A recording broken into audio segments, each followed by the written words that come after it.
अस्सलामुअलैकुम दोस्तों, welcome to our YouTube channel BBC knowledge. दोस्तों, ऐसी बहुत सी चीज़ें हैं जो आप हर रोज़ करते हो मगर गलत तरीके से, और आप इसे सही मानते हो। आप सही इसलिए मानते हो क्योंकि इस चीज़ को गलत करने की आपकी आदत हो गई है।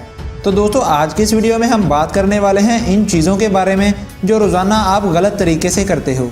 इन कामों को देखकर आप हैरान होने वाले हो और आप कहोगे कि यार, इन चीज़ों को मैं इतनी देर से गलत कर रहा था और मुझे इसके बारे में पता भी नहीं था। तो चलिए वीडियो को शुरू करते हैं। नंबर 3, ब्रश करना। आप सुबह रोज़ाना उठकर ब्रश तो करते हो और इस काम में जो आप सबसे पहले गलती करते हो वो है टाइम, मतलब कि आप कितनी देर तक ब्रश करते हो। आमतौर पर आप सुबह उठते हो और जाकर ब्रश निकालते हो और ब्रश करने लग जाते हो, और तभी आपको इसे जल्दी करने को दिल करता है क्योंकि आपको और भी बहुत से ज़रूरी काम होते हैं। अगर आप जल्दी और थोड़ी देर के लिए ब्रश करोगे तो आपको इससे कोई फ़ायदा नहीं होगा। डेंटिस्ट मतलब दांतों के डॉक्टरों का ये कहना है कि आपकी टूथपेस्ट को पूरी तरह से काम करने के लिए कम से कम 2 मिनट लग जाते हैं, और एक सर्वे में कई लोगों का टेस्ट किया गया था। इसमें लोगों की आदत थी कि वो 1 मिनट से भी कम टाइम तक ब्रश करते थे, और आप भी शायद यही करते होंगे।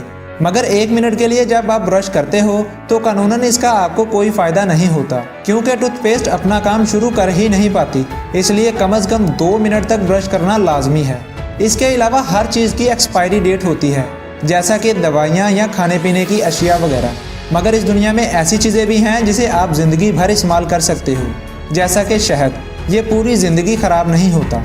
मगर यहाँ अजीब बात यह है कि लोग अपने टूथपेस्ट को भी शहद मानते हैं क्योंकि आप इसे बदलते ही नहीं, और आपने इसकी एक्सपायरी डेट के बारे में भी कभी नहीं सोचा होगा, और इसकी डिब्बी पर भी कहीं भी एक्सपायरी डेट के मुतालिक कुछ नहीं लिखा होता। आपके दांत हमेशा आपके साथ रहेंगे और आपके चेहरे की खूबसूरती बढ़ाते रहेंगे, मगर आपका टूथपेस्ट हमेशा आपके साथ नहीं रहना चाहिए क्योंकि ये आपके दांतों की खूबसूरती को बिगाड़ता चला जाएगा। तो इसलिए दोस्तों, ब्रश को हर 3 महीने बाद बदल लिया करें। ये मेरा नहीं बल्कि डेंटिस्ट का कहना है। नंबर 2, सांस गलत तरीके से लेना।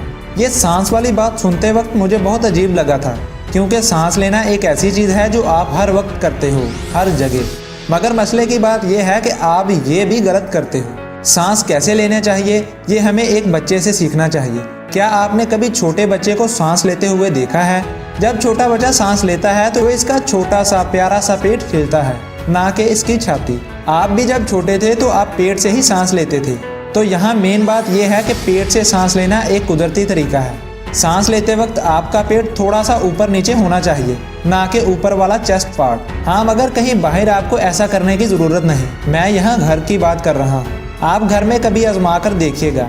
आप कोई भी काम करते हो, आप जब अपने पेट से सांस लोगे तो इसका आपको सबसे बड़ा फ़ायदा ये होगा कि आपके जिस्म में ज़्यादा मिकदार में ऑक्सीजन जाएगी, और जब किसी जिस्म में ज़्यादा ऑक्सीजन जाता है तो वो जिस्म के हर हिस्से तक पहुँचता है, हर जगह पर जाता है। पेट से सांस लेने पर आपके दिमाग में भी ऑक्सीजन जाता है और इससे आपका दिमाग सही काम करता है।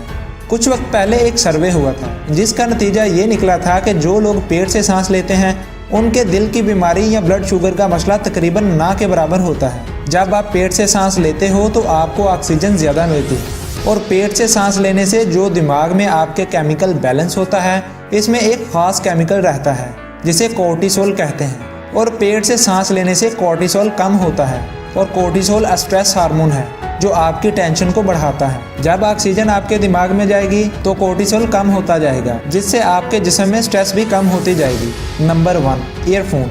ईयरफोन तो छोटे छोटे स्पीकर्स पर मुश्तमिल एक खूबसूरत डिवाइस होती है जिसे आप मोबाइल से लगाकर कानों में पहन लेते हो।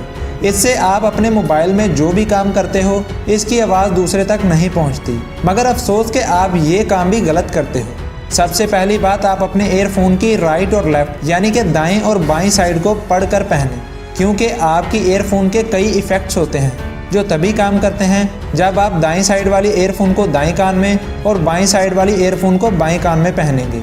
और ईयरफोन को कानों में लगाने का काम भी आप गलत तरीके से करते हो। आप आमतौर पर एक ईयरफोन को इस तरह पहनते हो, मगर एक कंपनी जब इस ईयरफोन को बनाती है तो वो ये सोचकर इसे डिज़ाइन करती है कि आप इसे ऐसा पहनोगे। जी हाँ, ईयरफोन को आप अपने कानों के ऊपर से ला कर इस तरह पहनोगे। इस पोजीशन में वो लॉक हो जाती है और खुद ब खुद नहीं उतरती। तो दोस्तों, आज ही इन तीनों आदतों को ठीक करें। इससे आपके दांत भी ठीक रहेंगे, दिमाग भी सही तरीके से काम करेगा और ईयरफोन भी कान से नहीं निकलेगा। तो दोस्तों उम्मीद करता हूं कि आपको हमारी वीडियो अच्छी लगी होगी। अगर वीडियो अच्छी लगी हो तो वीडियो को लाइक कीजिए, इसे शेयर कीजिए। इसके अलावा हमारे यूट्यूब चैनल BBC नॉलेज को सब्सक्राइब करना ना भूलिएगा। मिलते हैं अगली वीडियो में, तब तक के लिए मुझे इजाज़त दीजिए। अल्लाह हाफिज़।